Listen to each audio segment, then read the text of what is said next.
En una iglesia como esta, todos estamos llamados, ya que Dios nos ha invitado y nos da la oportunidad de invertir nuestras vidas en aquellas cosas que tienen valor para toda la eternidad.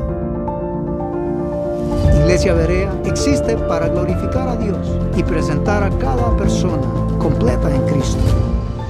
Cada uno, cada día, viviendo con una sola misión.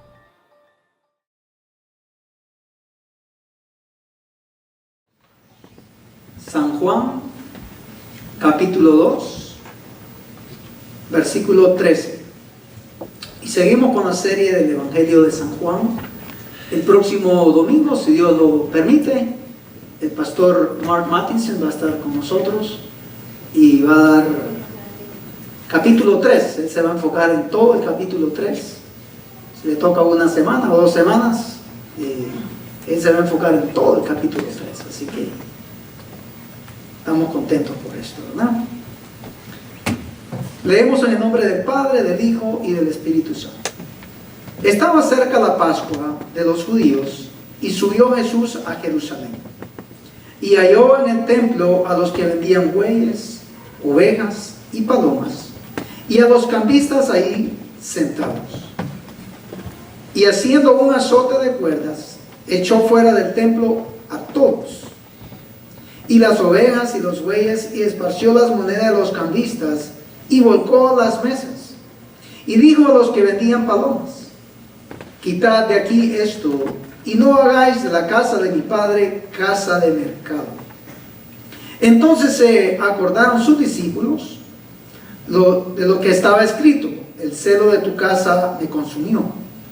Y los judíos respondieron y dijeron: ¿qué señal nos muestras, ya que haces esto? Respondió Jesús y les dijo: destruir el templo y en 3 días lo levantaré. Dijeron luego los judíos: en 46 años fue edificado ese templo, y tú en 3 días lo levantarás. Mas él hablaba del templo de su cuerpo. Por tanto, cuando resucitó entre los muertos, sus discípulos se acordaron que había dicho esto, y creyeron la escritura y la palabra que Jesús había dicho. El Señor añada bendición a esta preciosa palabra. Si vemos el contexto previo al versículo 13, Jesús se encontraba ahí en la boda de Canaán, el cual fue predicado la semana pasada por el hermano Sergio. Y después de esto, nos dice el versículo 12 que Jesús parte de Canaán hacia Capernaum. Y nos dice el texto que él salió cuando terminó la boda, la fiesta, partió de Capernaum con su mamá y sus hermanos, dando a entender que Jesús también tenía hermanos y hermanas. No era el único. Y también caminó con sus discípulos, a los cuales llegó con ellos a la boda y estuvo ahí un tiempo. Después de que Jesús estuvo en Capernaum, decide partir hacia Jerusalén, donde se celebraba en ese momento de la historia la fiesta de las Pascuas. La fiesta de las Pascuas era probablemente la fiesta más importante, y todavía lo es para los judíos. Es el recordatorio de cuando el pueblo de Israel estuvo esclavo en Egipto, y Dios utiliza a Moisés, a Aarón, ¿verdad? Y con poder y fuerza salen de Egipto hacia la tierra prometida que Dios les va a dar a ellos.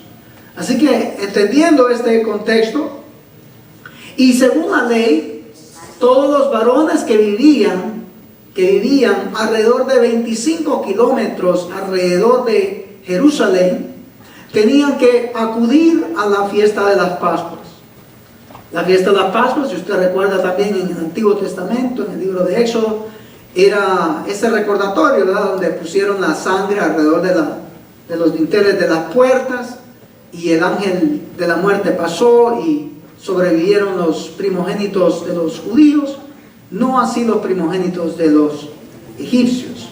Así que todo esto era una gran celebración Y todo judío tenía que por lo menos acudir a esta fiesta de las Pascuas por lo menos una vez en su vida. Y era entendible que los judíos, se acuerdan que estaban dispersos por todo el mundo, que se conocía en aquel entonces, donde Roma gobernaba toda esa tierra. El César gobernaba, ¿verdad? Y gobernaban con fuerza, con poder. Y entonces la gente viajaba. Recuerden que en aquellos entonces no habían aviones, no habían autobuses o camiones, como les dicen en México. La gente, habían barcos, pero no eran barcos como los modernos, ¿verdad? No eran cruceros como los modernos.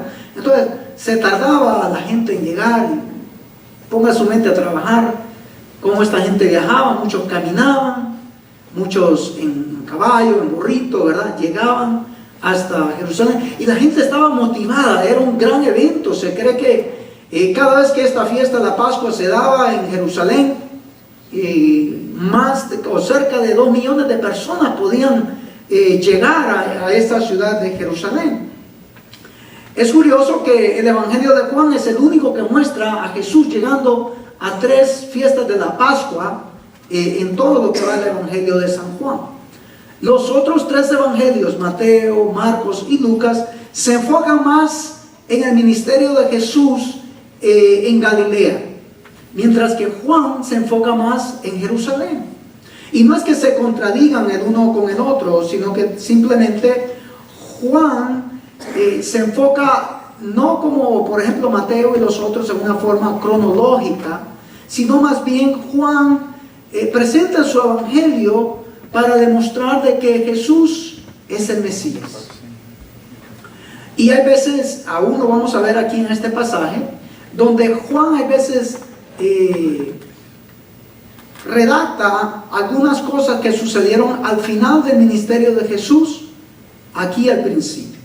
Y todo con un propósito, ¿verdad? De apuntar o señalar a Jesús como el Mesías. Juan es el único que también muestra a Jesús yendo hacia Jerusalén en otras fiestas importantes, como era la fiesta de los tabernáculos y también la fiesta de la dedicación. Los otros evangelios no mostraron estos puntos.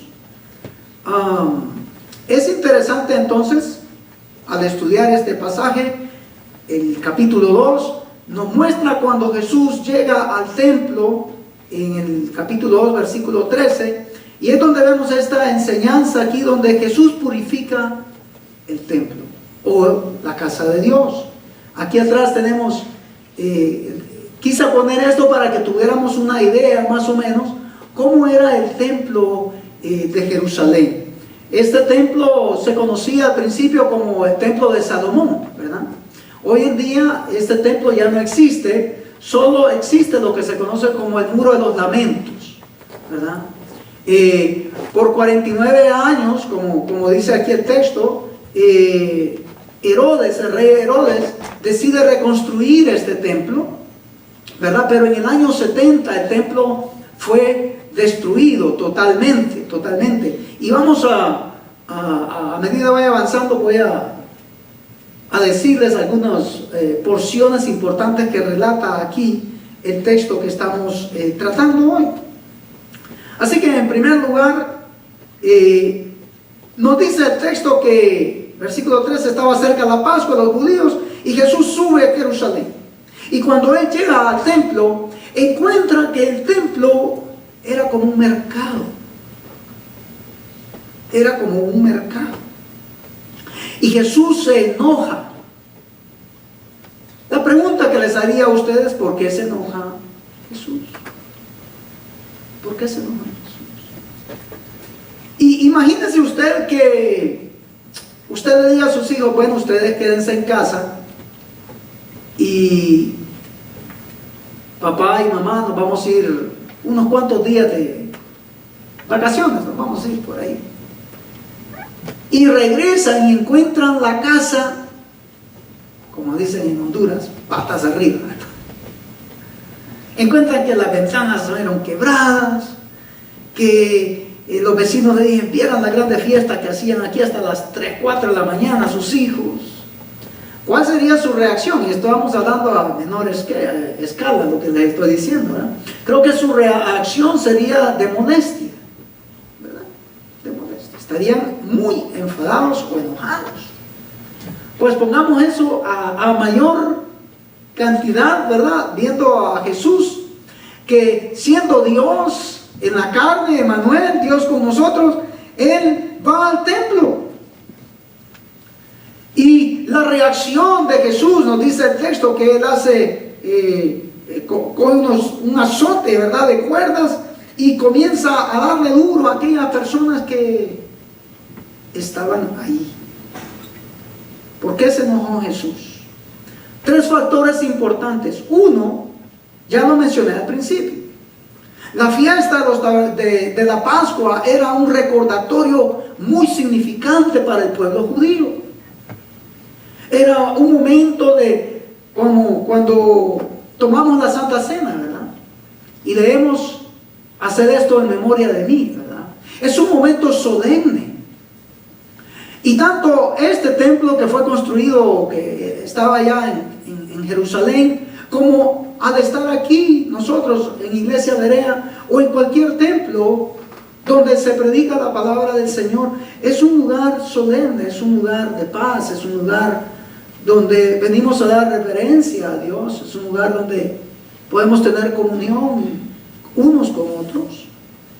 Lo mismo era allá. Así que la Pascua era una fiesta muy importante. Recordemos entonces que la gente llegaba de diferentes lados. También llegaban personas que eran no judías, eran consideradas como gentiles, ¿verdad? Ellos llegaban allí a la fiesta. Pero este texto nos dice también que la corrupción en el templo era tremenda. Estaban los cambistas ahí en el templo. Recuerden que Roma conquistaba diferentes naciones y cada nación tenía su propia moneda, ¿verdad? Pero cuando Roma controlaba, todas esas monedas podían circular en el camino, en sus países. Entonces, cuando personas venían de X nación o de otra nación, venían con esas monedas, eran monedas de plata. Y cuando llegaban a Jerusalén, ¿verdad?, ellos cambiaban esas monedas. ¿Por qué? Porque para hacer su sacrificio o comprar una ovejita, una palomita, como ustedes ya han estudiado, se necesitaba dinero. Pero el sumo sacerdote y la gente que manejaba o corría el templo no permitían las monedas de las otras naciones. ¿Por qué? Porque por lo general, si usted recuerda cuando Jesús le dicen que si era necesario pagar el tributo, Él pide una moneda, ¿verdad? Y le dice, ¿cuál es la inscripción que está en la moneda? ¿Y qué dijo la gente? César, ¿verdad? Entonces, ¿qué dijo Jesús? Dad a César lo que es de César. De igual forma, todas las naciones tenían una inscripción, tal vez de su rey o de algo así, ¿verdad? Pero para el judío, si ustedes recuerdan en Éxodo capítulo 20, el segundo mandamiento, ¿qué nos dice? No te harás imagen de ninguna semejanza de lo que está en el cielo, lo que está en la tierra o debajo de la tierra, en las aguas, etcétera, etcétera. Entonces, porque era considerada idolatría. Entonces, los judíos en el templo no permitían ese tipo de monedas y había los cambistas que cambiaban esas monedas por el ciclo galileo. Era conocido como el ciclo galileo. Era una moneda de plata, ¿verdad? No la puse porque si no estarían viendo aquí, pero era una moneda de plata que no tenía ninguna imagen. Entonces, esas monedas eran aceptables. Ahora, el Talmud, que era uno de los libros de los judíos, ¿verdad?, estaba lo que le llaman el Torah, como en el Antiguo Testamento, pero también existe otro libro que se conoce como el Talmud de los judíos, donde tienen muchas leyes ahí, ¿verdad?, en el cual le dice que los campistas, sí, el obrero es digno de su salario, ¿verdad?, dice la palabra de Dios. Así que Jesús no se enoja con los cambistas porque ellos perciben parte de esa cantidad cuando hacían un intercambio. Incluso usted va al banco hoy en día, ellos le cobran, ¿verdad? Le cobran un porcentaje de lo que, dependiendo de la cantidad que usted va a cambiar, ellos le cobran. Jesús se enoja con los cambistas porque en vez de cobrar algo moderado, ellos cobraban demasiado. Y tengo algunos datos muy interesantes. El impuesto era de medio ciclo, que representaba el sueldo de día y medio de trabajo. Imagínense, ese era el impuesto que estaban cobrando. Un día y medio de trabajo. Entonces, Jesús se enoja con esto. En vez de cobrar medio día, estaba cobrando un día entero de más, por decir así. Y eso fue muy modesto para Jesús. Las monedas que se circulaban en ese entonces eran monedas de Roma, de Grecia, de Tiro y Sidón y de Palestina, ¿ok? Pero como ya les dije, estaba el problema de que el sumo sacerdote las consideraba como inmundas, y por eso tenía que haber ese tranje o ese cambio de monedas. El otro punto era con respecto a los vendedores. Si Jesús se enojó en primer lugar porque era la Pascua y no estaban honrando ese evento. También se enojó con los cambistas, pero también se enojó con los vendedores, y todos estos eran controlados por el sumo sacerdote Caifás y sus secuaces, podemos decir, ¿verdad? Y entonces los vendedores, por ejemplo, las personas venían de otros lados y traían sus palomitas, traían un corderito, traían un animalito, y cuando llegaban al templo, el sumo sacerdote tenía gente que eran conocidos como los inspectores.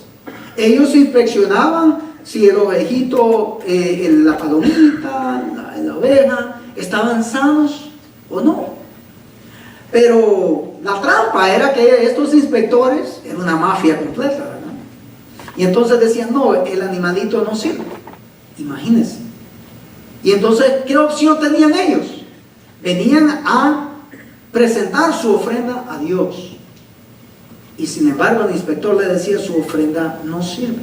La única opción que les quedaba a ellos era comprarle una palomita, un corderito. ¿A quién? A los vendedores, que eran controlados por la argolla sacerdotal. Ese era el negocio.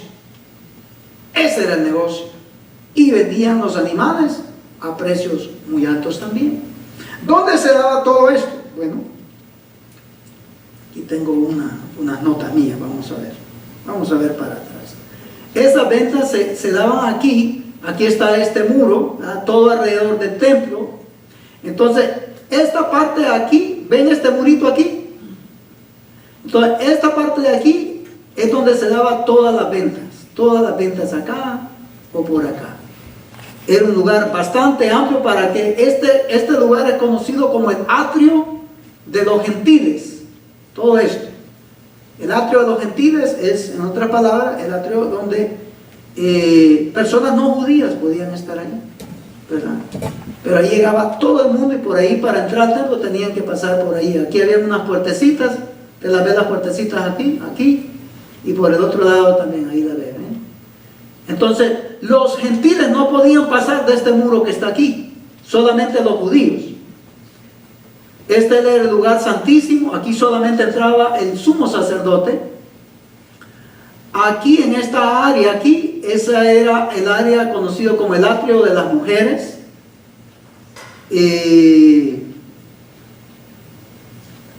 Aquí era conocido como el atrio de los sacerdotes, ¿verdad? Y entraban los sacerdotes, y aquí habían algunos rituales que se hacían como lavamientos y cosas así, y presentaban también, en el atrio de los sacerdotes también es donde presentaban los sacrificios. Pero la venta era aquí es donde Jesús entra y da vuelta a las mesas, se enoja con los cambistas, agarra el látigo y comienza a darle duro a ellos. Ahora, y todo esto se daba en nombre de la religión. En nombre de la religión, la gran mafia que tenían ahí el sumo sacerdote y sus secuaces, ¿verdad? Era terrible lo que se estaba dando, gran corrupción en el templo. En el versículo 16 del capítulo 2 nos dice: y dijo a los que vendían palomas: quitad de aquí esto, y no hagáis de la casa de mi padre casa de mercado, dice aquí en Juan.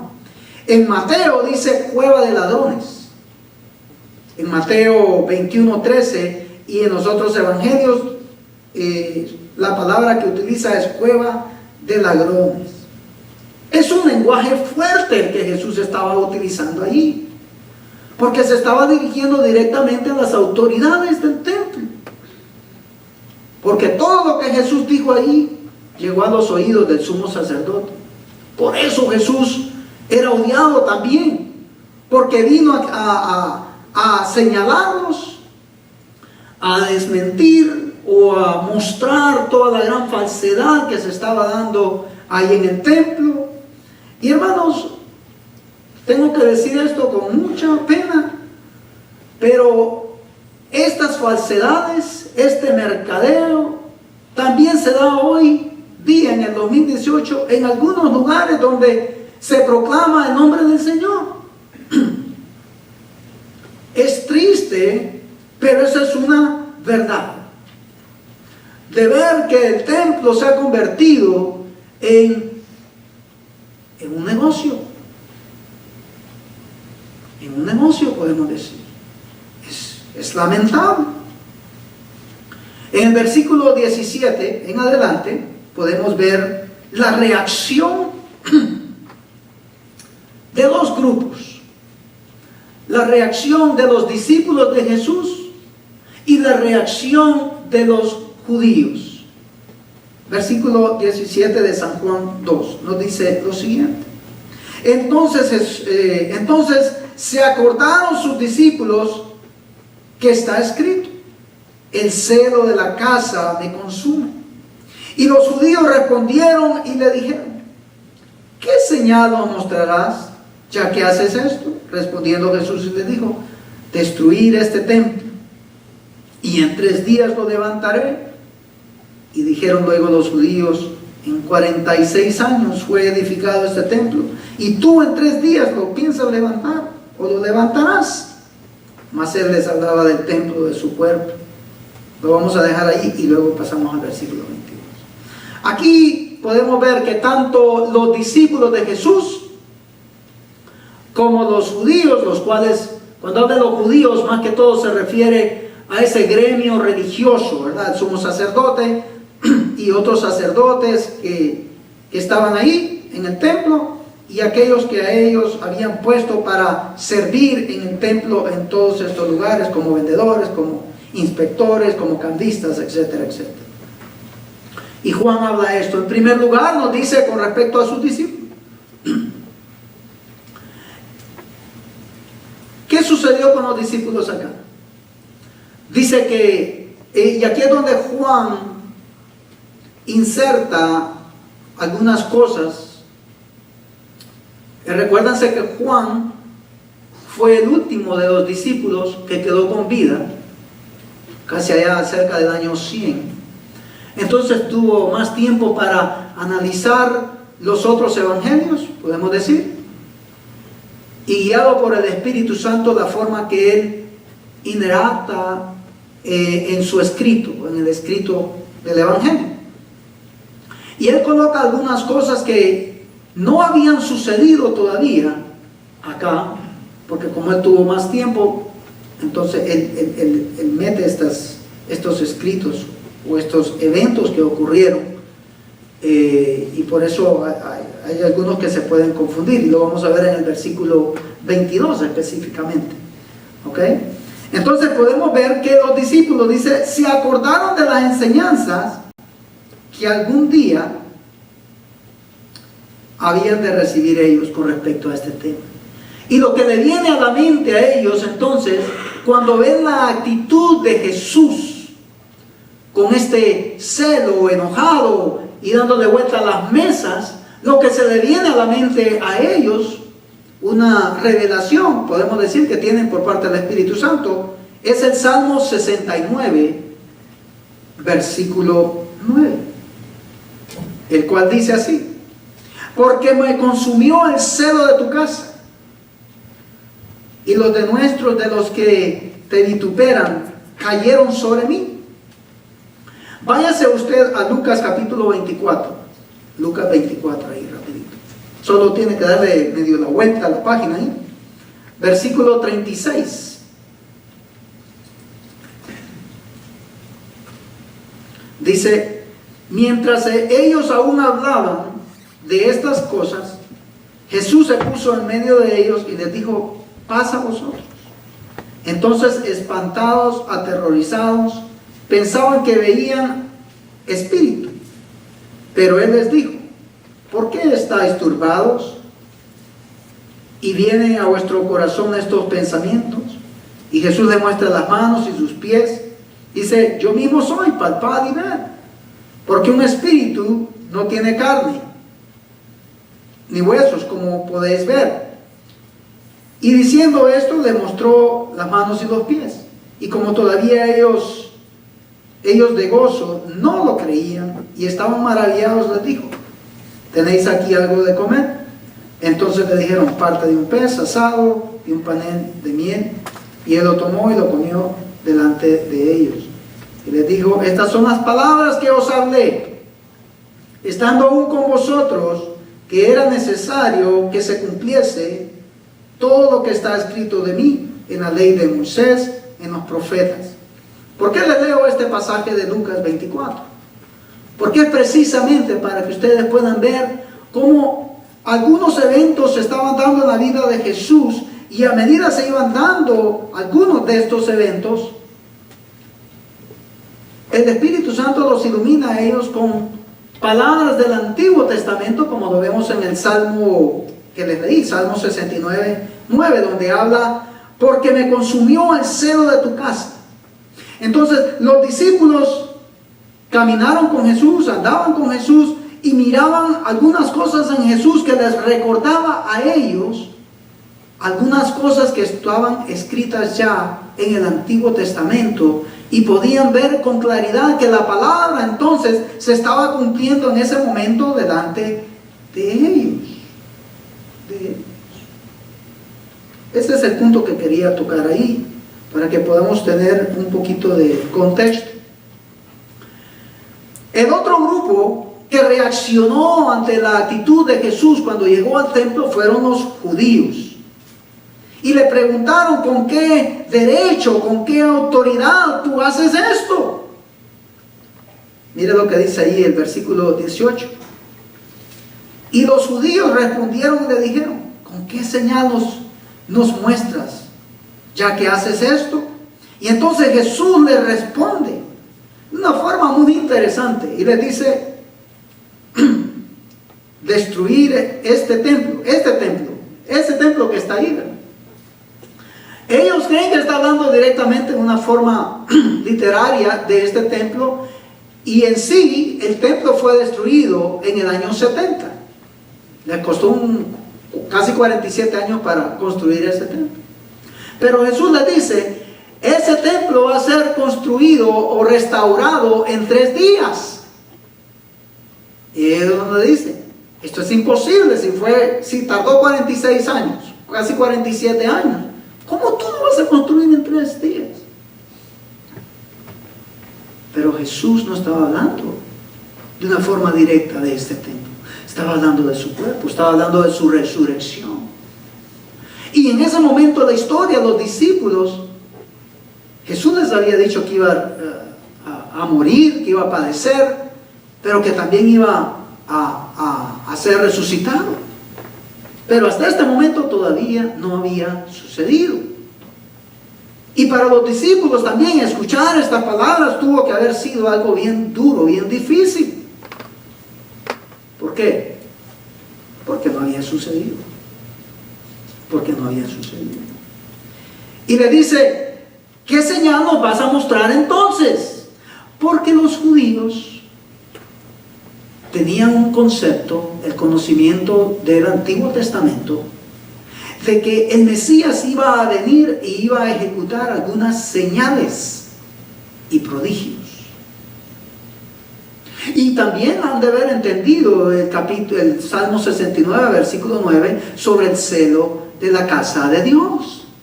Porque habían aparecido anteriormente otros Cristos o Mesías previo a Jesús, que también se han de haber manifestado o se manifestaron, pero nunca manifestaron con señal, nunca se manifestaron con señales o prodigios.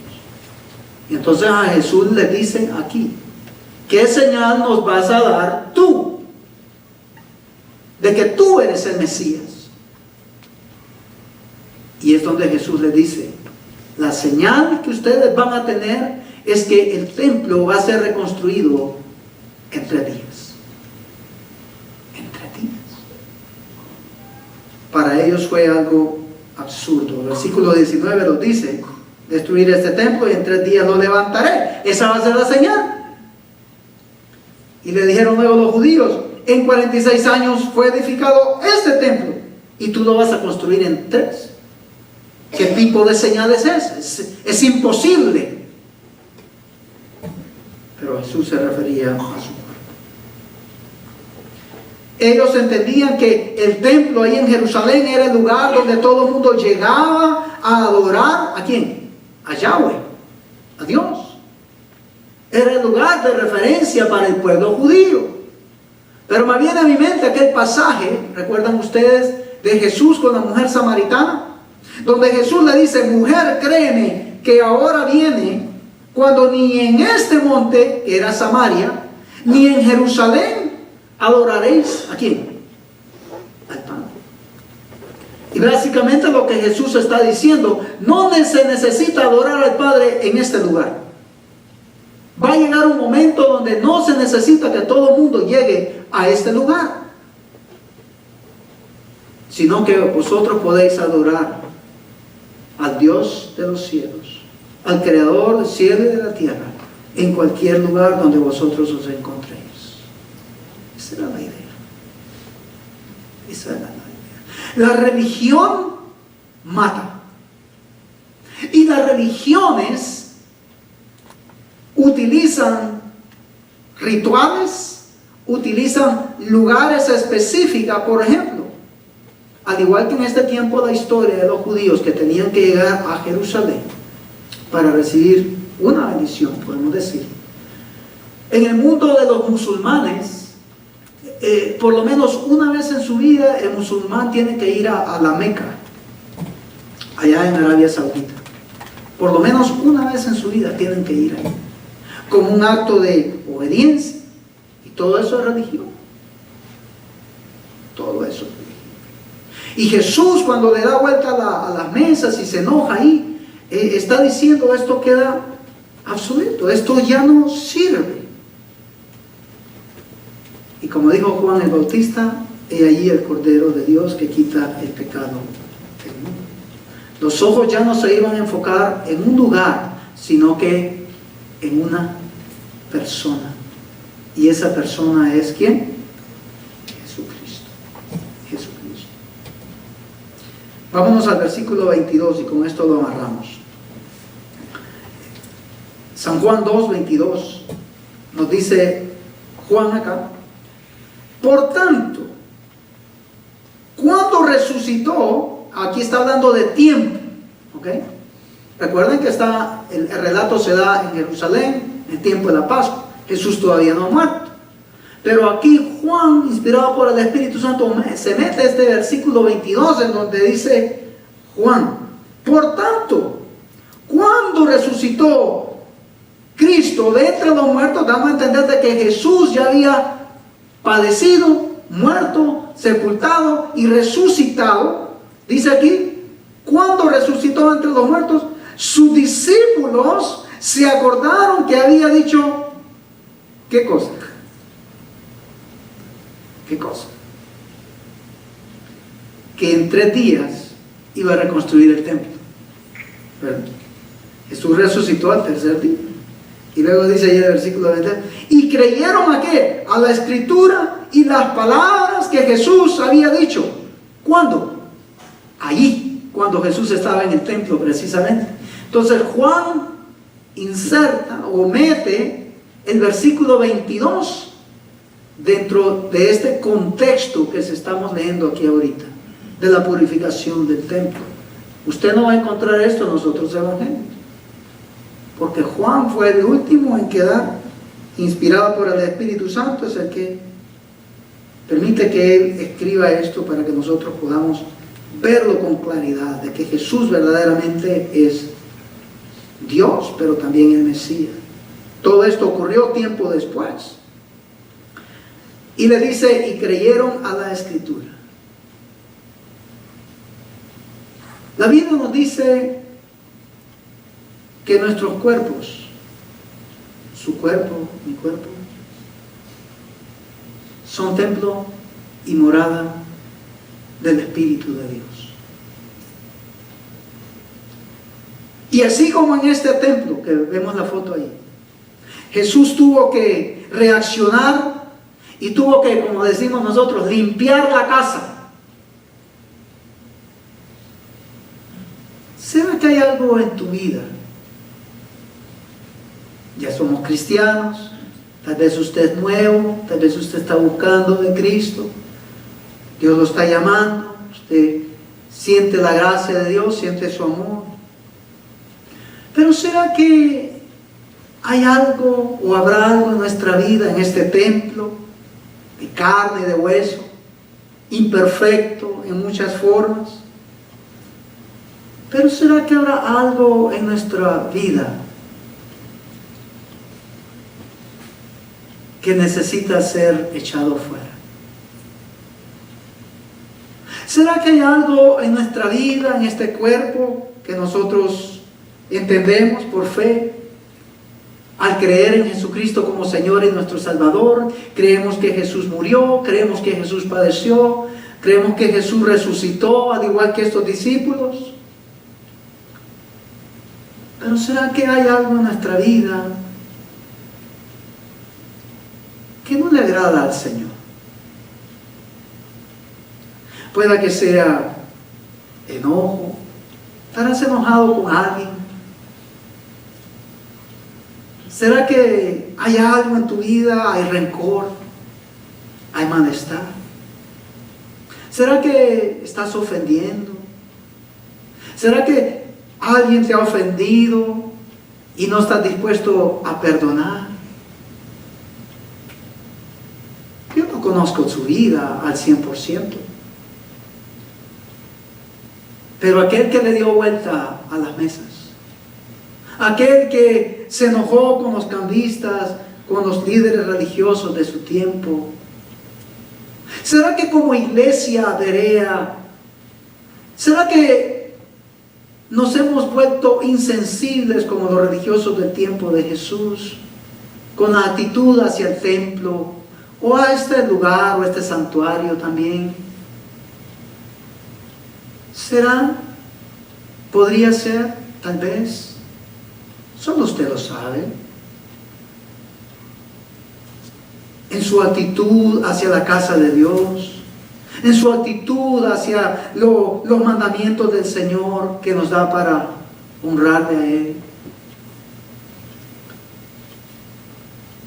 ¿Será que nuestros pensamientos no son unos pensamientos como el Señor? ¿Será que así como aquellos hacían cosas ilícitas, será que usted está haciendo algo ilícito?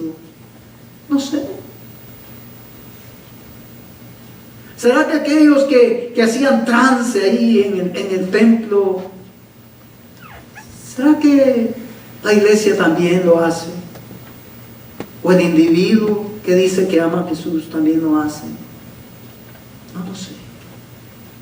Pero cada uno de nosotros podemos analizar nuestras propias vidas y decir, sí, Jesús, bueno, Jesús está aquí, amén.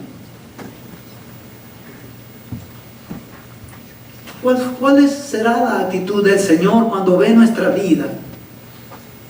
El Señor dirá, ay, Mario, tengo que limpiar esa casa. Tengo que limpiar tu vida. Bueno, ya Cristo la limpió, amén, con su sangre en la cruz del Calvario. Estamos hablando en forma figurada para que podamos entender. Pero ¿será que hay algo en tu vida que necesita que Jesús llegue ahí, a tu corazón, a tu vida?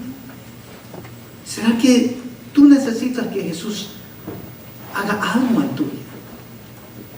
Que limpie algo en tu vida, porque este es el templo del Señor. Si podemos entonar, tal vez renuevan. Póngase en pie. Usted sabe que aquí, por lo general, no le decimos a la gente que pase al frente, que levante su mano. Porque creemos nosotros que no estamos para señalar a nadie. No estamos aquí para ofenderle a usted o a los que nos están viendo por el video. Tal vez hay conflicto en tu hogar, con tus hijos, con tu esposo, con algún hermano. Y Cristo, que ha venido a dar paz, comunión los unos con los otros y manifestar nuestro amor, o su amor, mejor dicho.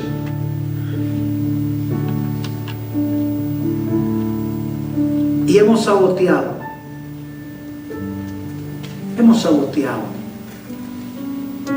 al templo de Dios, que es nuestra vida. Y Jesús se enojó con aquellos del templo. Jesús los amaba, Jesús amaba ese templo, Jesús amaba ese lugar, pero se enojó. ¿Será que Jesús se puede enojar con nosotros también? Usted sabrá. No nos vamos a poner a debatir aquí si sí o si no. Pero por lo menos podemos estar claros que a nuestro Señor no le ha de agradar nuestras actitudes o la vida que tal vez estamos llevando. Porque la gente en el templo de este momento en la historia era pura apariencia, pero a Dios verdaderamente lo habían dejado afuera. Y por más que pronunciaban que amaban a Dios, de labios lo podían honrar, pero sus corazones estaban muy, muy lejos de Dios. Medite mientras el hermano entona este cántico. Medite.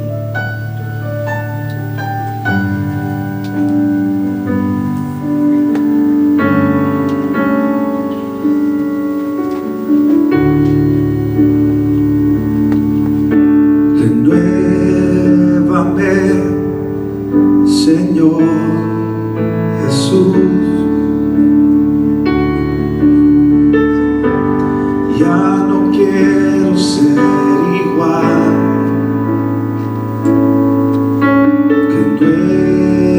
Renuévame, Señor Jesús. Pon en mí tu corazón, porque todo lo que hay dentro de mí necesita ser cambiado, Señor, porque todo lo que hay dentro de mi corazón necesita más de ti. Renuévame, Señor Jesús.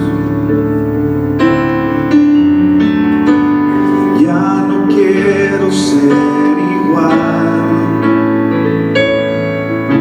Renuévame, Señor Jesús. Pon en mí tu corazón. Levante su voz, Señor. Porque todo lo que